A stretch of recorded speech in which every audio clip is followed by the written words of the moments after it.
Okay, Ghoul Gang, let's dig into Samaritan, the new film starring Rocky, some random kids, and a shopping trolley they stole from Tesco's. It should really go without saying here, but there are going to be spoilers ahead, along with my personal thoughts about the film. Now, I might have missed bits here and there because, you know, I'm a human being, so don't get all butthurt in the comments below, but I do want to hear your thoughts on this movie in those comments, so do let me know your thoughts after checking this movie out. Alright, so the movie starts with a quick backstory where many years ago a battle of good and evil was waged between two freakishly strong brothers called Nemesis and Samaritan, who eventually became mortal enemies. They accidentally hurt people, so the town turned on them, and for some weird reason they burned down their own house, which killed their parents. Nemesis decided to craft some hammer, really just some sledgehammer, that contained all of his hate and anger, and went to smash Samaritan's face in with it. In their fight, they both died in the blast, or so everyone in the town was told, but some little kid narrating this seems to think otherwise. I think mainly from this YouTube video that he watches at the beginning that's telling him to buy a book that says that Samaritan's still alive, but he's formed his own opinion nonetheless. So the film's basically about this superhero who's detached himself from the real world, become a poor guy that surfs through dumpsters to look for items to bring back to his home. This is obviously going to be one of those stories where the hero becomes the hero again later down the line after some random kid believes him back to glory. I'm really hoping though this is better than Hancock, because Hancock was, well,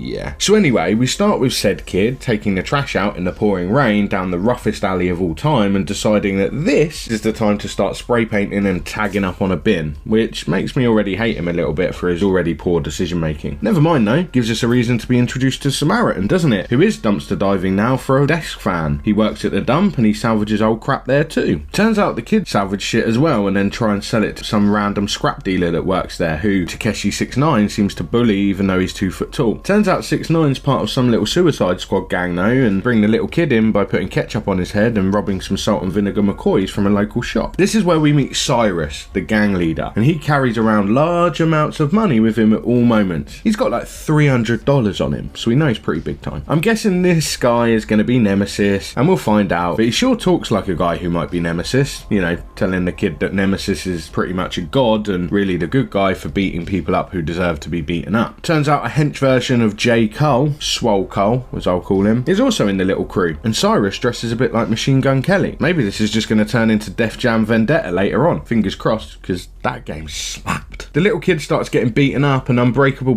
Sylvester Stallone rocks up and breaks cover by pulling some weird facial expressions while bending a knife like he's Uri Geller with a spoon. So he does what any normal kid would do in this situation. He becomes a peeping Tom and watches Samaritan undressing from his window afar, using binoculars nonetheless. From that, he deduces that it could be him and opens up his detective wardrobe to reveal all his research and names he's been excluding from possibly being the hero. People excluded, you might notice, include people like Dave Rettler, because he's a giant, John Cover, because he works at the gym, Timothy Molyneux, I'm assuming that's how you pronounce that, because he lives on a farm and has a big tractor, and the pizza delivery guy, because he can run really fast. Not gonna lie, I don't trust this kid's ability to work out who superheroes are and who aren't, but I will continue, and I'm sure he'll prove me wrong at some point. Mainly because that'll make a really shitty film if he just gets it wrong, and then at the end we never really find out who Samaritan is. Maybe Sly's just a fucking unit, who knows. So Nemesis breaks into a police station super easily, which just happens to house the most powerful hammer of all time, other than Thor's hammer of course, and his mask. Honestly though, why would you keep those two items here? It seems really simplistic and stupid that they're that easy to steal if they're that powerful and obviously what they represent in this film. The next stupid thing we see is this kid being able to break into someone's home in broad daylight by moving a huge dumpster close to a window and not one person, even though there's loads walking by, say anything at all. I get that this is a rundown neighbourhood and crime is probably rife, but surely someone would be like, oi, fuck off you little prick, that's not alright. But nah, he breaks in, finds loads of ice cream. I'm sure that'll be relevant to the plot later on. 6ix9ine at this point and Swole Cole try to attack Sammy again, who clocks he's been broken into at this point and goes to get his book back from the kid. On the way there he gets run over by the crew but snaps himself back together like them weird contortionist acts you see on Britain's Got Talent. So apparently binary fusion and cellular thermodynamics are the reason that he's got to eat loads of ice cream, because when he gets hurt his body overheats and he has to cool himself down before his heart explodes. But that's going to come up later, isn't it?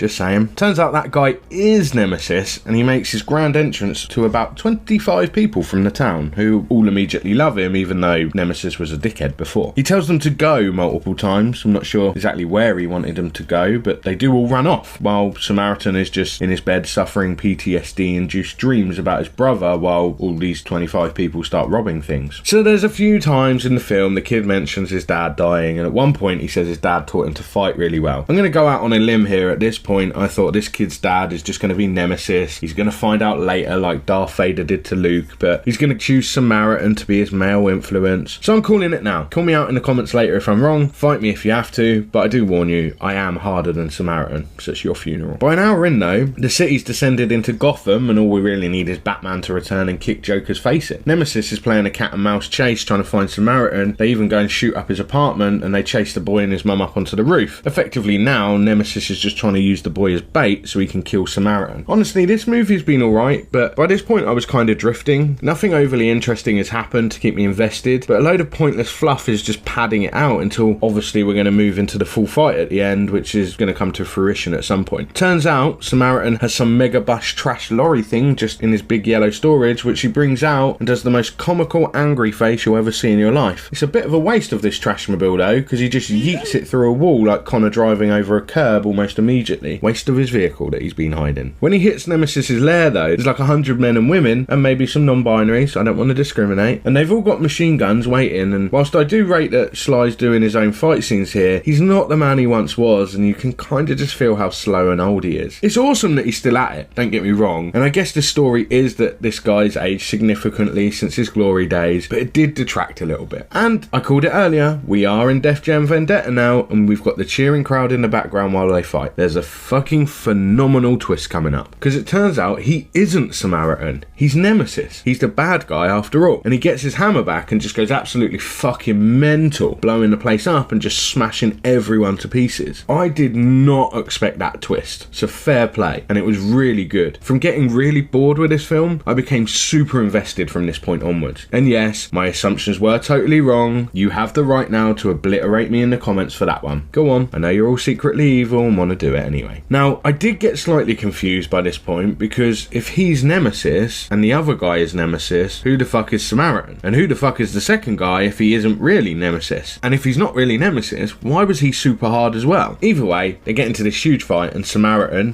Nemesis throws Nemesis 2.0 to his demise. During the fight, it looks really well put together, if not a little bit too CGI, but it still looks fantastic. However, I am pretty sure the residual heat of this inferno would have at least killed that kid, who isn't even sweating. In the end, the kid convinces Nemesis that he is really a good guy, even if his past wasn't, and no one else needs to know. So Nemesis steals Samaritan's identity and fades back into the crowd after pulling the biggest catfish since Manti Tao. Look, overall, it's not a bad movie. Could I watch it again? Yeah, absolutely. Would I choose to watch it again over anything else? Probably not. There's just not too much to it other than a really solid twist at the end that I absolutely didn't see coming, but it lacks any depth outside of that twist. None of the film is spent with Samaritan self-reflecting on his past. He's just a bit hollow as a washed up character. There's nothing beyond him trying to hide his identity, and the surrounding cast aren't really that strong. The kid plays his part really well, solid little actor, but the rest, meh. The gang aren't exactly inspiring, and they didn't overly play up any of the group beyond the leader. He isn't even really built up beyond he's the leader and he has all these weird little grenade things. Perhaps we could have spent more time with them, you know, like in Blade, where the little S Club 7 of vampire hunters show up and we learn a little bit about them before they perish, or I don't know, Suicide Squad, where at least you get invested in them each individually throughout the film. This could have been the same, but they just didn't bother. No time was spent there at all, so there's just a total lack of attachment or investment from a viewership perspective. It doesn't do anything well enough to pick this over, say, Kick-Ass or even Dark Knight, especially when Nemesis 2.0 is quite Tom Hardy Bane-esque throughout the film. Now, I am going to catch some flack for this, and I'm ready for it. I'd legitimately rather watch Hancock.